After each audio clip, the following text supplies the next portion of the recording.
தாவேகா தலைவர் விஜய் 3வது முறையாக ஆளுநரை சந்திக்க இருக்கக்கூடிய சூழல்ல சிபிஐ அவங்களுக்கு ஆதரவு தெரிவிச்சிருக்காங்க. இதை பற்றி விரிவாக பேசுவதற்காக மூத்த செய்தி ஆசிரியர் கேவிஎஸ் நம்மளோடு இணைந்திருக்கின்றார். வணக்கம் சார். வணக்கம். இப்போ தாவேகாவுக்கு சிபிஐ ஆதரவு கொடுத்திருக்காங்க. சிபிஎம் இன்னும் சற்று நேரத்துல வெளியாகும் எதிர்பார்க்கப்படுகிறது. விசிகா சாயங்காலம் 5 மணிக்கு அவங்களுடைய ஆன்லைன் கூட்டம் நடத்திய பிறகு இதுக்கான முடிவு அறிவிக்கப்படும் சொல்றாங்க. இதற்கு நடுவுல விஜய் ஆளுநரை சந்திக்க காரணம் என்னவா இருக்கும்? ஆளுநரை இன்று 3வது முறையாக அவர் சந்திப்பதற்கு ஏற்கனவே அவர் அப்பாயின்மெண்ட் வாங்கிவிட்டார். அதனால்தான் ஆளுநரை மீண்டும் சந்திக்கிறார். இந்த சந்திப்பின் போது ஆளுநரிடம் மேலும் பல நிலைமைகளை அவர் விளக்க நேரிடும். அதே நேரத்தில் இந்திய கம்யூனிஸ்ட் கட்சியை பொறுத்தவரை அவர்கள் மாநில செயற்குழு கூடி முடிவெடுத்தாலும் கூட டெல்லி மேலிடத்திலிருந்து அவர்கள் கூறுகிறபடிதான் இவர்கள் தங்களுடைய முடிவை எடுப்பார்கள். எனவே டெல்லி மேலிடத்திலிருந்து தாவேகாவிற்கு ஆதரவு அளிக்குமாறு அவர்கள் கூறியிருக்கலாம்.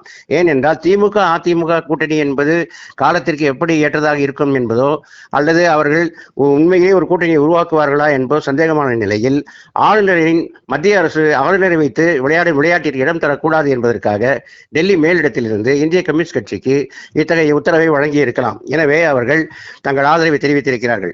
இன்னும் மார்க்சிஸ்ட் கம்யூனிஸ்ட் கட்சியை பொறுத்தவரை டெல்லியிலிருந்து அவர்களுக்கு என்ன தகவல் வருகிறது என்பதை இன்னும் உறுதி செய்யவில்லை. அவர்கள் டெல்லி மேலிடத்தில் ஆலோசனை நடத்தி கொண்டிருக்கிறார்கள். இவர்கள் மாநில செயற்குழு கூட்டி முடிவெடுத்தாலும் அந்த முடிவை டெல்லி மேலிடம் அங்கீகரிக்க வேண்டும். எனவேதான் இந்திய கம்யூனிஸ்ட் கட்சி மார்க்சிஸ்ட் கட்சியை பொறுத்தவரை அது கொஞ்சம் சற்று காலதாமதமாகிறது என்று நினைக்கிறேன். எனினும் ஆளுநரின் சித்து விளையாட்டுக்கு எதிராக இவர்கள் இந்திய மார்க்சிஸ்ட் கம்யூனிஸ்ட் கட்சியையும் தாவேகாவிற்கு ஆதரவு அளிக்குமாறு டெல்லி மேலிடத்திலிருந்து கூறுவார்கள் என்ற நம்பிக்கை முழுமையாக இருக்கிறது. இதனிடையில் விடுதலை சிறுத்தைகள் இன்று மாலை கூடி முடிவெடுக்கிறார்கள்.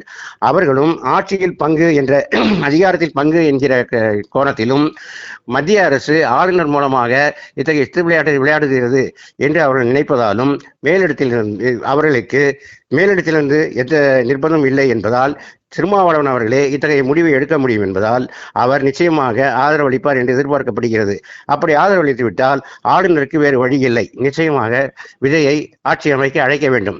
இன்று மாலை ஆளுநரை சந்திக்கும் விஜய் என்னென்ன விஷயங்களை பேசுகிறார் என்பது தெரியவில்லை.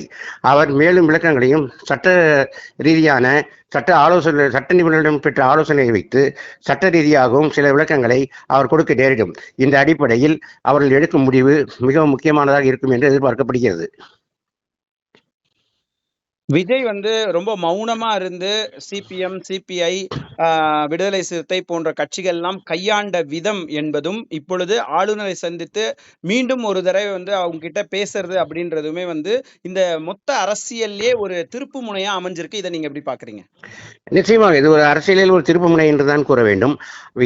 அதிமுக திமுகவிடம் ஆதரவு பெற வேண்டிய அவசியம் இல்லை என்று விஜய் உறுதியாக இருந்திருக்கிறார். இந்த நிலையில் இத்தகைய கட்சிகள் இடதுசாரி கட்சிகள் மற்றும் விடுதலை சிறுத்தைகள் காங்கிரஸ் ஆகியவற்றின் ஆதரவுடன் அவர் ஆட்சி அமைக்கும் பட்சத்தில் எதிர்காலத்தில் அதிமுகவில் பிளவு ஏற்பட வாய்ப்பு இருக்கிறது. திமுகவிலிருந்தும் கூட சிலர் தாவேகாவிற்கு ஆதரவளிக்க முன்வரலாம் என்றும் எதிர்பார்க்கப்படுகிறது.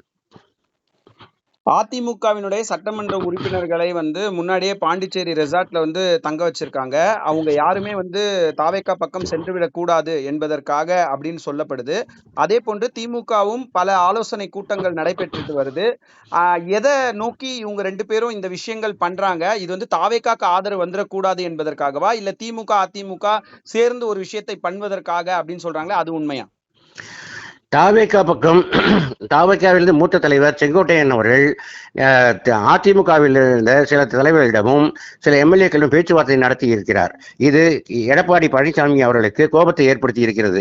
எனவேதான் திமுகவுக்கு கூட ஆதரவளிக்கலாமே தவிர இவர்களுக்கு ஆதரவளிக்க கூடாது என்ற நிலையில் தங்களது எம்எல்ஏக்கள் மாறிவிடக்கூடாது, தாவேகாவிற்கு ஆதரவளிக்க சென்றுவிடக் கூடாது என்பதற்காக புதுவை ரிசார்ட்டில் அவர்களை தங்க வைத்திருக்கிறார்.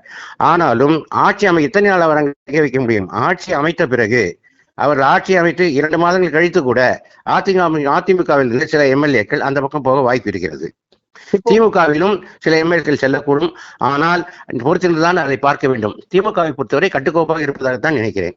இல்ல, திமுக எம்எல்ஏவா இருக்கட்டும் அதிமுக எம்எல்ஏவாக இருக்கட்டும் 2 பேருமே திடீரென தாவேக்கால் போய் சேர முடியுமா?